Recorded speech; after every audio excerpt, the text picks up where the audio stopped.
दारिया, तुम इस वक्त यहाँ?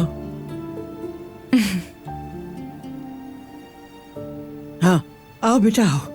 मैं भी बस उठी रही थी। तुम दोनों आराम से बैठो और बातें करो, मैं चलती हूँ।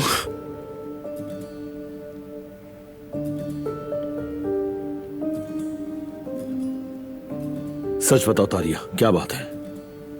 कोई खास बात नहीं है मिस्टर फरात। तुम्हें तो बिल्कुल परवाह नहीं है, मगर मैं तुम्हारी इज्जत के बारे में सोच रही हूँ। कैसे? क्या करना चाह रही हो? तुम्हारी सारी बातें ना बस फजूल है फरात। दादी से पूछ रही थी कि हमारे लिए कौन सा कमरा मुनासिब रहेगा। हाँ, तो क्या कहा उन्होंने? मैं जिस कमरे में अकेले समा भी नहीं सकती थी, वो हमें मिलने वाला है। क्या तुम यकीन कर सकते हो? हाँ, इसका मतलब तुम्हारा मसला ये है? हाँ, तो इसके अलावा और कोई बड़ा मसला है क्या फरात? तुम देख नहीं रहे कि हो क्या रहा है?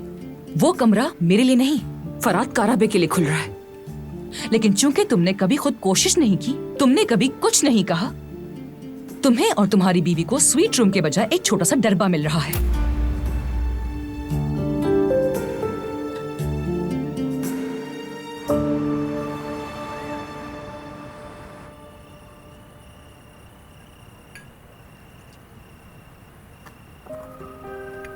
मिठाई के बगैर चाय तो अधूरी है ना, इसलिए मिठाई लेकर आया हूँ।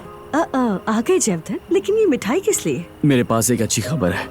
बेटे क्या है, कैसी खबर है? बताता हूँ, पहले मुंह तो मीठा कर ले। जयवधन बताओ भी ना कि क्या हुआ है। ऐसी भी कौन सी खबर है जिसके लिए तुम मिठाई लेकर आ गए? अलका साहिबा से बात हुई थी। क्या? अब बता भी दो। जब एरिया तैयार हो जाओ, बस कुछ ही दिनों के बाद यामूर के साथ हम लोग सैवगी जाएंगे।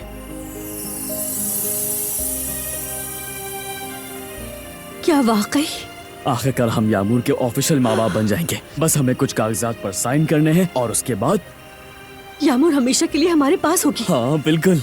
अल्लाह का शुक्र है, यामूर अल्लाह का हमारी शुक्र बेटी है। बन जाएगी। आखिरकार ये हो गया। मुझे बहुत खुशी हो रही है। मुझे भी।